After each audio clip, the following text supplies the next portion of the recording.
Fortnite is definitely not a game that I get excited about, but as a game being made by Epic, creators of Unreal Engine 5, it is an interesting barometer of sorts for how Unreal Engine is on console in its peak form. As such, it was interesting to see that Fortnite was updated recently with support for PlayStation 5 Pro. So what are the updates to Fortnite for PS5 Pro, and what do they mean for the future of Unreal Engine on that console?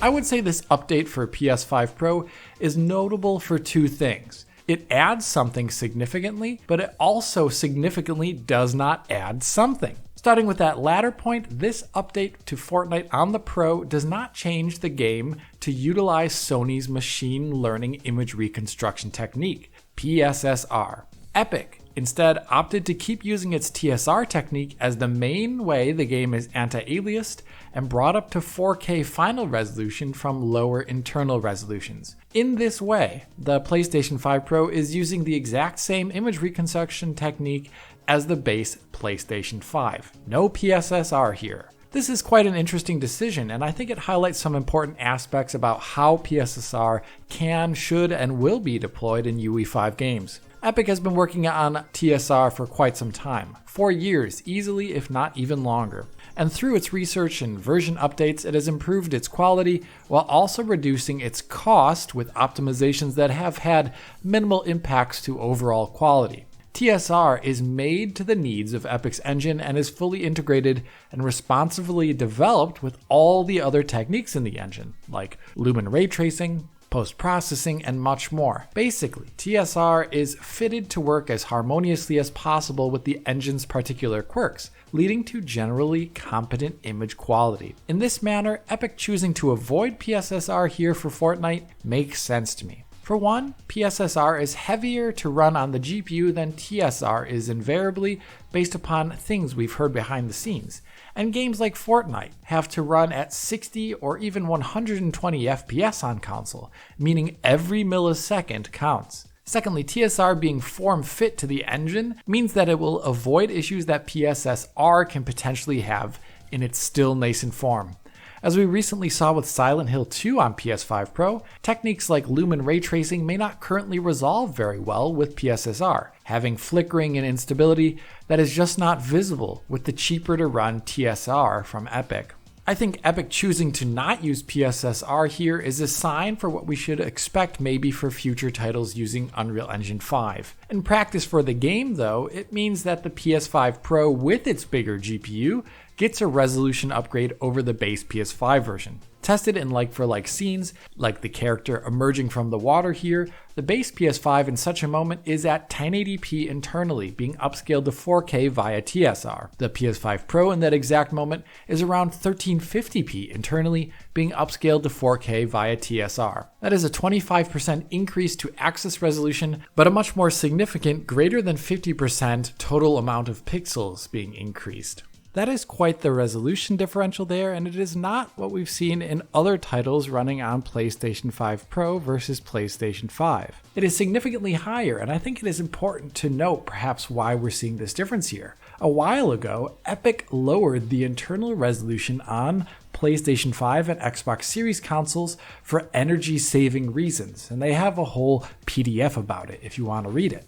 And it is hard to know at the moment if they're doing those same energy-saving things on PlayStation 5 Pro. If not, then that goes a long way to explain why we're seeing the differences in resolution that I'm measuring here. In practice though, due to TSR being applied to both versions of the game, the difference is surprisingly minor visually. There's just a smidge higher level of clarity here, and aliasing tends to be a little bit smaller in screen space when it shows up. So it isn't actually a very big upgrade in terms of visual impact on the game you're playing. Rather, the thing that Epic did add with this patch is the large visual upgrade on PS5 Pro, hardware ray tracing. I will get into what this means for the visuals in Fortnite in a minute here, but I first want to stress the significance of this development. Fortnite getting hardware ray tracing makes it one of the few UE5 games on console that uses hardware ray tracing. Although Epic's Matrix Awakens demo from 3 years ago might have given the impression that hardware ray tracing was going to be commonly found on consoles this generation for UE5, that definitely is not the case. Nearly every UE5 title shipped so far has shipped with the lower quality software ray tracing on Series X or PS5. PS5 Pro getting hardware ray tracing then in Fortnite is a significant difference here from the trend, and I think it means two things. Hardware ray tracing in UE5 for real games in production requires better hardware than the base PS5 can muster to hit performance targets. The fact that Epic has it on the Pro but not on the base PS5 I think is good evidence of that. Secondly, Epic adding it to Fortnite is a sign to other developers that this can be a distinction added to PS5 Pro patches. Indeed, if you go to Silent Hill 2, hardware ray tracing can be found in its quality mode on PS5 Pro versus the base PS5's quality mode, which just uses software ray tracing. So other studios are apparently on board in this aspect, and perhaps it is something we will see added to other games in the future on PlayStation 5 Pro, especially in quality modes targeting 30 FPS, just like Silent Hill 2. So what does hardware ray tracing mean though in practice for Fortnite? Let us first start with reflections, as that is what people typically think about when ray tracing is mentioned. Here the differences are large, as the engine is now tracing against triangles that make up an object instead of blobby signed distant fields like it is done in the software mode. For stationary objects, there are key differences. Take these swamp trees I set up here in the creative mode. They have thinner branches and trunks. In the PS5 version with software ray tracing, the SDFs don't know how to conform to such a thin shape, so the reflections for thin trees break, having the reflections essentially be a bunch of floating, blobby, thin spheroid shapes. Hardware ray tracing instead maintains the shape of all the trees in all their density in the reflection, as the ray tracing is being done against triangles, which are much closer to the real quality of the tree model. Hardware ray tracing also fixes another issue found on the PlayStation 5 version. When we walk around the trees there, we can see how the reflection of them on the base PS5 is constantly changing as the level of detail of the SDF being traced against is aggressively changing close to the camera to improve performance. This causes the reflections to pop in and out and change shape as the camera moves. It's honestly very distracting. With hardware ray tracing on the Pro, no such thing occurs, and the reflection stays stable as you move close to it. It is essentially unchanging. That is something that I'll be saying over and over again in these comparisons, just how much more stable and consistent hardware ray tracing is on the Pro. Another big difference is in the quality of the surface and lighting in reflections. Here I have a pretty simple wall, yet its reflection is very different between the two machines. On PS5, the SDF representing the wall has merged a lot of details together. The part of the wall with the window on it is merged into the concrete portions, and the green of the ground is merged with the bottom of the wall. So the bottom of the wall looks green strangely. Likewise, you can see how the lighting on the wall itself is much simplified. It is split up into visible sections that have a flickering instability in them as the game world lighting changes due to cloud coverage. Hardware ray tracing, on the other hand, has none of those issues, and it represents the reflection of that wall much more accurately. The same applies to shadows of objects and reflections. They look blobby and somewhat confusing in the software mode, while the tree's shadows in the hardware ray tracing mode on PlayStation 5 Pro look, well, like they should. The differences in reflections are not limited to static objects. Moving objects like characters are now actually in reflections, where they were not before in software ray tracing. So you can see your own character in the reflection here on PlayStation 5 Pro, which is just not found there in the base model. You can also see other player character models here on PS5 Pro, but once again not in the base model. And you can even see other moving objects like the cars driving behind my character here reflected in the wall. All the dynamic objects are completely missing from the reflection in software Lumen, as it doesn't know how to trace against them, but they are there in hardware Lumen. So reflections look a lot better, and I would also say the same of global illumination or diffuse lighting. Now for static objects like we see here in this scene, differences can be small at times, where we can see a similar looking amount of bounce lighting coming off this colorful umbrella here. I would say this looks very similar, as diffuse lighting can be very well diffuse. So it doesn't always need high levels of accuracy to look plausible, but there are numerous areas where software ray tracing can show issues. Take here looking at these trees. With the software ray tracing on PlayStation 5, there are a few issues. For one, the trees are overly blocking bounce lighting as their SDF representation is getting bloated further in the distance. This causes the area between the trees to get much too dark the further away it is from the camera. If you walk through the trees, you can see this issue in action where the trees suddenly get a lot lighter as all that darkening disappears as their SDF changes as you get closer. Another issue with this scene is the fog. It is not properly lit by the bounce lighting and light occlusion, so it thinks it is being lit by the sky everywhere. It makes the fog blue throughout the entire scene and glowing. And the last thing is the stability of the indirect lighting. There's a lot of flicker in the grass there on PlayStation 5. On the Pro, the situation is completely different. For one, much of the flickering is gone in the grass, and that is much more visible in motion while walking. The fog is also now properly lit by global illumination, so it does not strangely glow blue anymore in those areas where skylight is not touching it. And also, trees do not get unnaturally darker the further away they are from the camera. Rather, they get dark in the middle of the patch of trees where the light has the hardest time reaching it. The biggest improvement though for GI is with dynamic objects. Take here on the base PS5 with software Lumen. Here the cars parked in front of the camera here look a bit odd. They all look like they're floating over the ground as there's this haloed ring of light underneath them and around them. The reason why this is happening is because the only way light is occluded and bounced for dynamic objects is in screen space.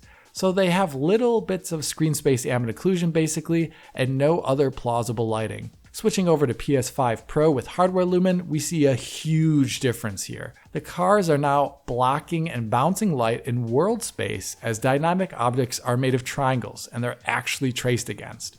It's not just screen space lighting here. We not only get a scene that is darkened realistically in those places where shadow should be, but we also get more natural light bounce as well too. You can see the bits of brownish or bluish tinted lighting on the ground next to each car. To me, the scene on the Pro here looks generationally better than the one on the base PS5. And that's all done through a change of how ray tracing is done. Both are ray traced. One is just ray traced a lot better. The last big difference on the Pro versus PS5 is in the stability of lighting. Since hardware Lumen can literally see more objects to a finer precision, it'll have less errors. Like here, when walking in front of this emissive light source. Hardware Lumen on the Pro on the right here showcases less boiling and flickering in the lighting from that emissive piece of geometry. Most of the emissive lighting in software Lumen is going to be in screen space, so it is basically unstable, whereas hardware Lumen will sample that better, making it more stable in motion. Same with this scene here as the axe is swung in front of this closed door. Since it is a thin wall, software Lumen thinks that it can see the world outside, so each swing of the axe reveals super bright sunlight from outside, which shouldn't be there. It is then poorly patched over with screen space information over time, trying to fix it. Essentially, hardware ray tracing here has more detailed lighting that is more realistic and with far less errors and instability as we see here. I think there's a great advantage for the Pro here over the base console.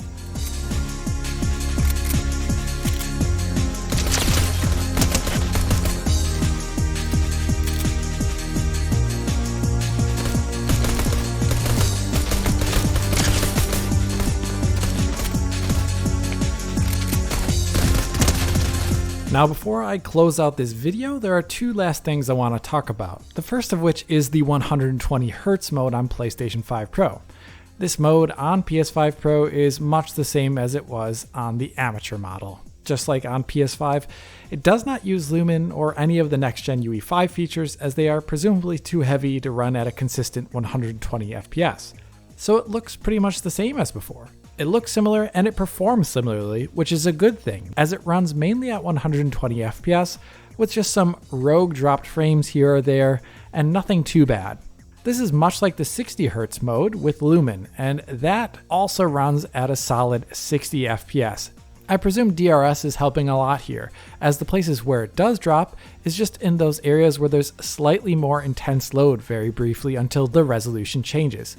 Like you'll see some dropped frames when landing on the ground, or when there's a puff of particles near the camera. That can do the same thing. These are rare and one-off, and mainly unnoticeable though in my play experience, so performance is good. The last thing I want to talk about is a comparison to PC settings, and namely those areas where it deviates from the highest ones attainable on PC. Even though PS5 Pro has been upgraded and looks better, it is interesting to see the areas where Epic chose not to increase graphical quality. Take for example the ray traced reflections. There, based on the detail of lighting, the detail of geometry and reflections, and the resolution, I think it's easy to see how the closest quality is PC's high setting. Diffuse lighting though is closest to the highest Epic setting, where the high setting below Epic on PC introduces these speckled artifacts on geometric edges at times, and it also has a fuzzier, grainier look in general. It is interesting to see how they decide to save performance on reflections, but decide to go all out for diffuse lighting quality. Another thing that they degrade is virtual shadow maps, where there's more obvious stair-stepping and aliasing on PC's high setting below Epic, which is a great match for PS5 Pro. Beyond this, there are two last degradations that kind of surprise me. TSR, for example, seems to be set around the medium quality setting on Pro. When resolution matched, you can see that the amount of aliasing and motion on hands, for example, is pretty much a great match for the medium setting on PC. That produces more aliased edges in motion than the higher ultra setting above it. I really do wonder why they chose to do this, actually. And lastly, there's the post-process quality setting, which while on high, removes some of the more cinematic tone mapping elements that we see on Epic, which curiously makes this room less blue. Once again though, I'm not sure why they chose to do that here. Even with these cuts though versus the PC version, I would say the game looks great on Pro in general, and especially compared to the base PS5 version, which lacks that hardware RT, which I think is a huge quality win. Seriously, I would really love to see more UE5 games ship with hardware RT in general on all platforms, as it looks a lot better than the software stuff for the reasons I've been pointing out here. Maybe it's not always possible for 60 FPS games, of course, on console, but as Silent Hill 2 shows, perhaps 30 FPS modes will do. Anyway, if you did like this video, hit that like button, subscribe, ring the bell, support on Patreon, follow on Blue Sky, and as always, this is Alex, bring you farewell und auf Wiedersehen!